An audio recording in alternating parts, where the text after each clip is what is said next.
noite estava. A noite estava chuvosa e úmida. Dá um ar de mistério, com neblina. Ou talvez a noite estivesse com lua. Clara e com lua, é uma bela imagem, clara e com lua. A noite... Olá, eu sou Ademir Luiz e estou tentando escrever. Na verdade, eu escrevi algumas coisas. Por exemplo, este daqui é um dos meus livros acadêmicos.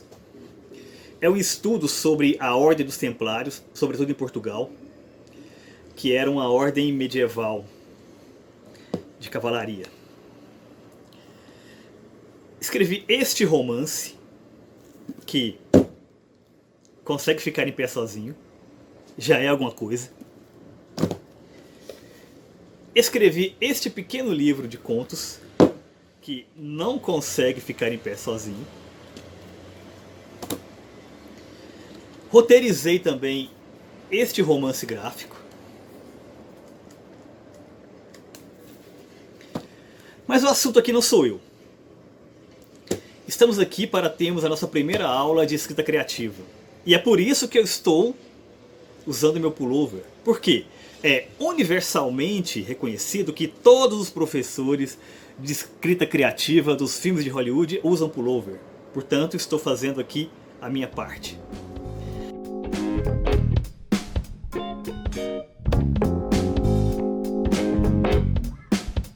Eu quero começar lendo para vocês aqui o trecho de uma entrevista póstuma do grande crítico George Steiner. Ele faleceu agora em 2020 e algum tempo antes ele concedeu uma entrevista para que fosse publicada após a sua morte. Uma entrevista muito bonita em que ele avalia a sua vida, a sua trajetória.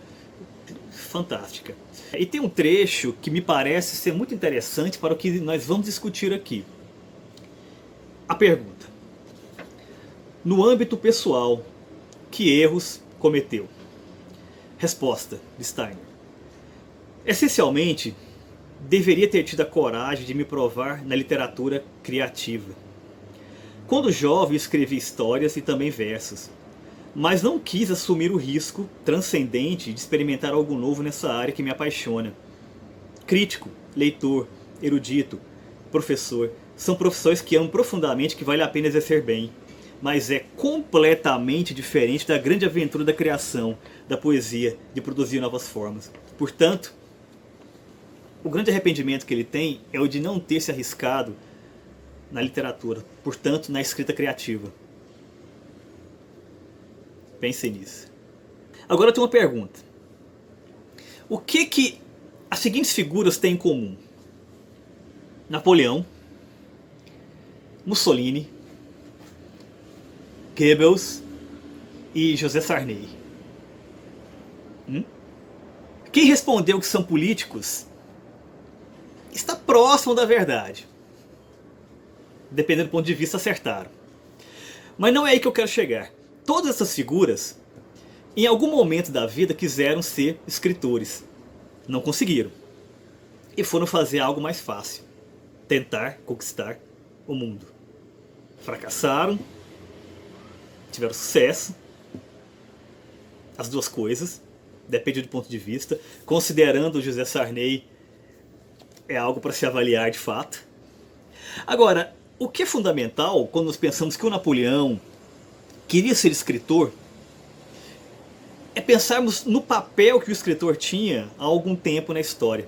Sabemos, por exemplo, que quando o grande Victor Hugo, autor dos Miseráveis, Notre-Dame de Paris e outros clássicos, quando ele foi enterrado, o seu cortejo foi acompanhado por milhares de pessoas. Ele era uma estrela, ele era um popstar para os padrões de hoje. Agora, ser um escritor não é fazer parte de uma classe fechada, né? Você não nasce escritor, você não nasce com o carimbo de escritor. Não existe isso. Tanto que é muito comum que os escritores tenham outras profissões, outras formações. Por exemplo, Ernesto Sabato, autor de O Túnel. Ele era físico. Ele estudava os segredos do universo. O profeta George Orwell, autor de 1984, Revolução dos Bichos, grande ensaísta também. Ele começou a vida profissional como policial, depois tornou-se jornalista e depois começou a escrever profissionalmente.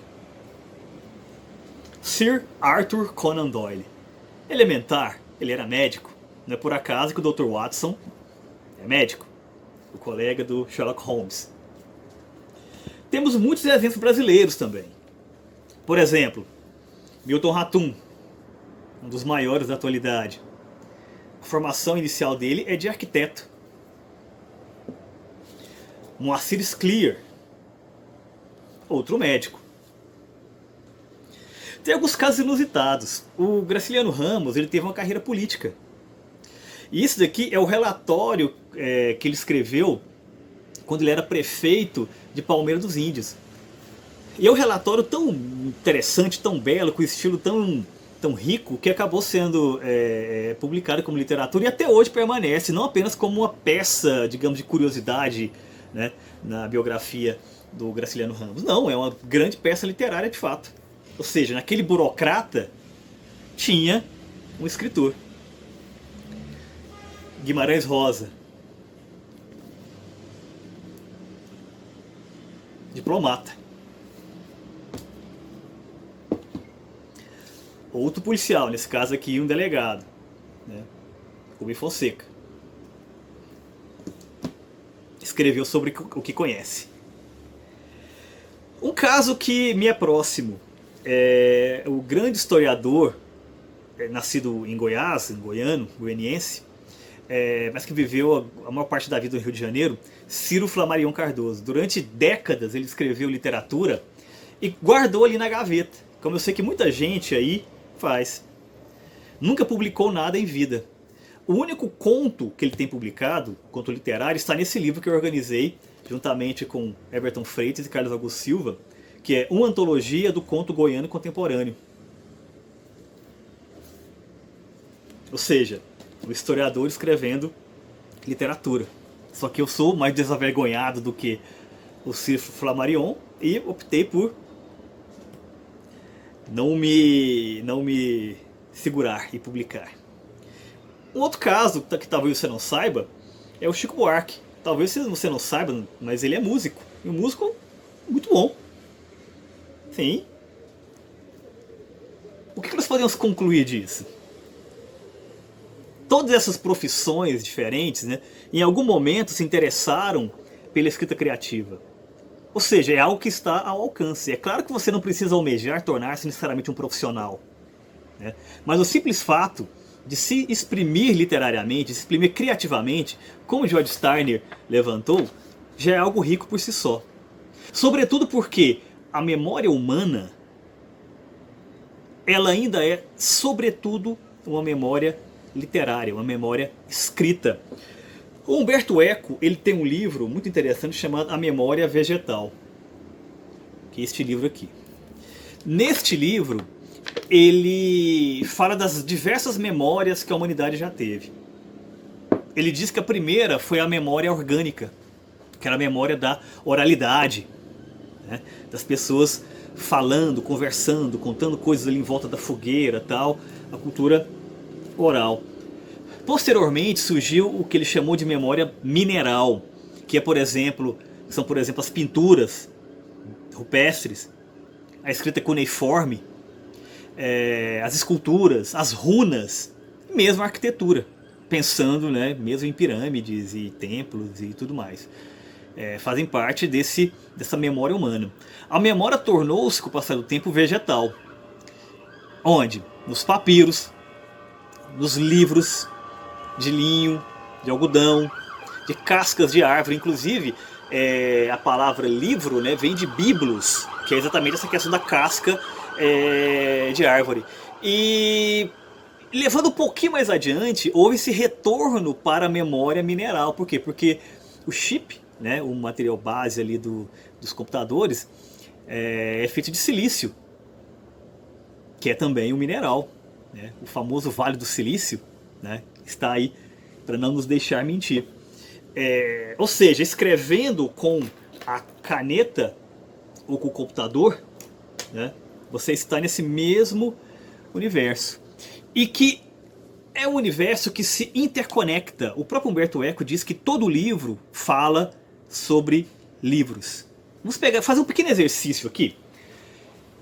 Eu acho que todo mundo aqui se lembra de uma música que fez sucesso um tempo atrás, né, de uma roqueira baiana chamada Pitty, que se chama Admirável Chip Novo, que é uma reflexão sobre a cultura dos computadores, essa coisa toda, tal.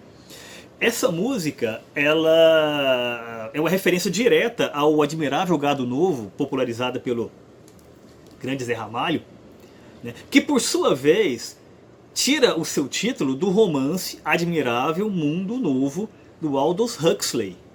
Vocês estão vendo a ponte se formando aí? E a ponte não acaba no Aldous Huxley. A ponte chega até Shakespeare. Aqui está o volume de suas comédias, né? E uma das peças aqui neste volume é A Tempestade. Na peça A Tempestade, nós temos um certo momento ali que um dos personagens fala: o que é essas maravilhosas criaturas que habitam esse admirável mundo novo? Algo assim.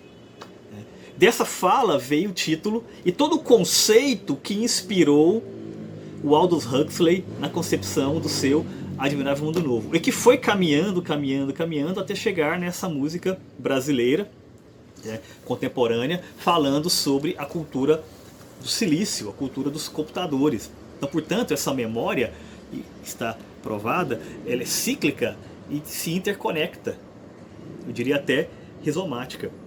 Partindo nesse caso aqui, nesse exemplo particular de Shakespeare, que, falando em memória, segundo o crítico Harold Bloom, neste livro, seria o inventor do humano. Ele teria inventado o que é o ser humano, ou seja, os sentimentos que nós professamos hoje em literatura, em cultura, nas artes, na própria psicanálise, na psicologia e tal, teriam surgido inicialmente como expressões artísticas, literárias em Shakespeare, portanto, durante o Renascimento. E nós somos herdeiros disso. Para sabermos esse tipo de coisa, é fundamental estabelecermos que é preciso ler para poder escrever. Isso, inclusive, é o que prega o professor de escrita criativa Assis Brasil neste livro, que vai ser, inclusive, uma das bases das nossas reflexões. Ele fala que não se ensina ninguém a escrever, mas se ensina a ler. E se você conseguir ler criticamente, não apenas o que os outros produzem, mas o que você produz, você vai dar um grande passo para conseguir pensar criativamente no que você está produzindo. Agora, escrever literatura é contar histórias, contar historinhas? Fica a pergunta. É apenas narrar fatos, narrar um enredo, chegar do ponto A ao ponto B numa narrativa?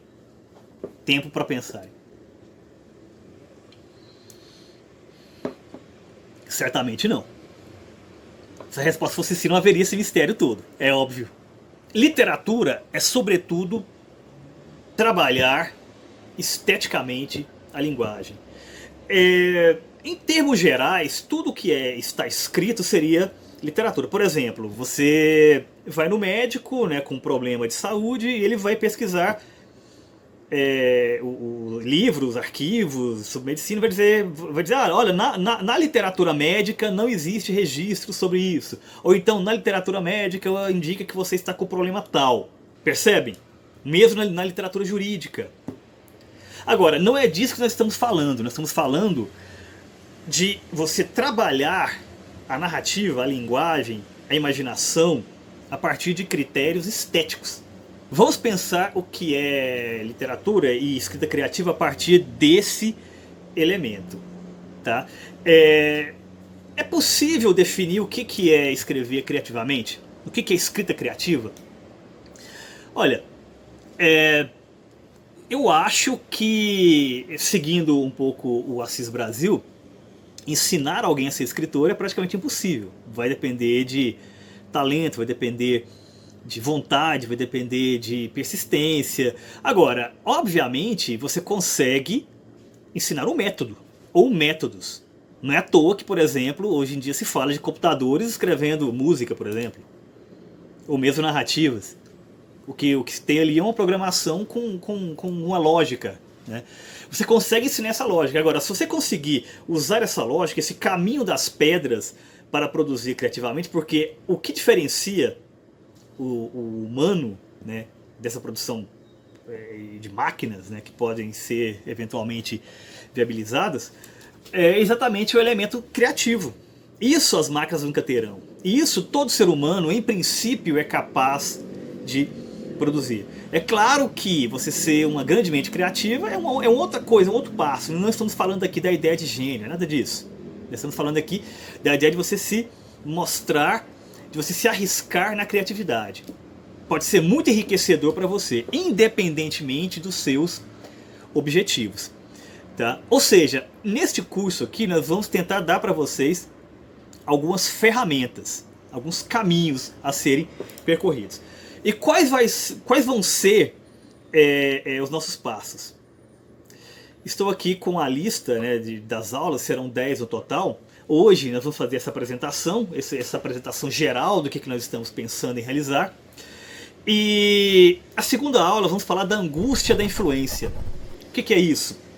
Basicamente, é aquela ideia de que muitas vezes você quer se inspirar em alguém para escrever. Você gosta muito de um escritor e eu quero me inspirar naquele escritor. Ou aquele escritor te influencia sem você nem perceber. Vamos discutir isso na próxima aula. Na terceira aula, o que é mais interessante na produção criativa? Uma escrita espontânea ou uma escrita planejada, em que você planeja cada passo que você vai dar, ou você deixa a imaginação fluir? Terceira aula será isso. Quarta aula, o que não escrever. Muitas vezes é mais importante saber o que não fazer do que o que fazer. Vamos discutir clichês, lugares comuns, frases feitas. Ou seja, o que você não deve colocar no seu texto.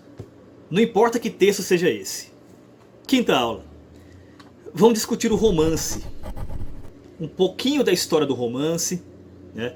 Um pouquinho do que o romance pode ser, um pouco do simbolismo que o romance tem na história da cultura, e sobretudo da cultura moderna e contemporânea.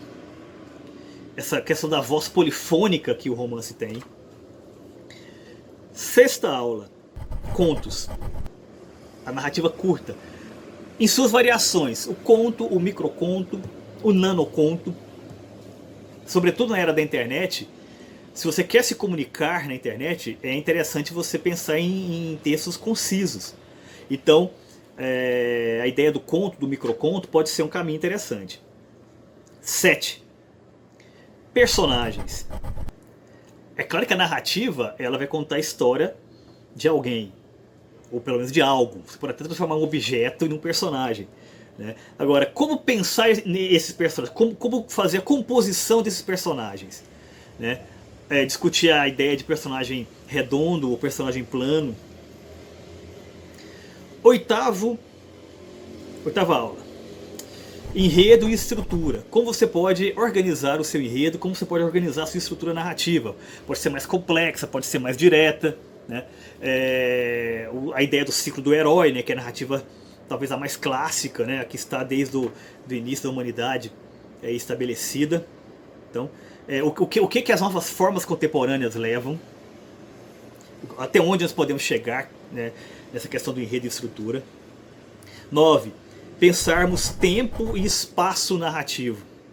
Ou seja, como você vai organizar o tempo dentro da sua narração e como que você vai colocar o seu personagem no espaço. Como pensar esses dois elementos de uma maneira interessante e criativa. 10ª e última aula. Talvez um pouquinho diferente aqui, caso alguém queira, por exemplo, escrever uma adaptação, né, talvez para audiovisual, né, de um conto, de um romance e tal, alguma coisa assim, ou de uma música, por que não? Né? Vamos pensar em adaptações. pensar a diferença entre uma obra adaptada e uma obra inspirada em algo. Ou seja, essa aqui vai ser a estrutura fundamental da nossa discussão, do nosso debate. Espero que seja interessante. Vou me esforçar para isso. Enquanto isso, até a nossa próxima aula, vou tentar continuar meu texto aqui. Onde eu estava? A noite estava. A noite estava com lua, não era isso? Era com lua. Poderia ser quente, talvez. Quente. Quente e chuvosa, pode ser isso. Quente e chuvosa, misturar tudo. Vai ficar interessante.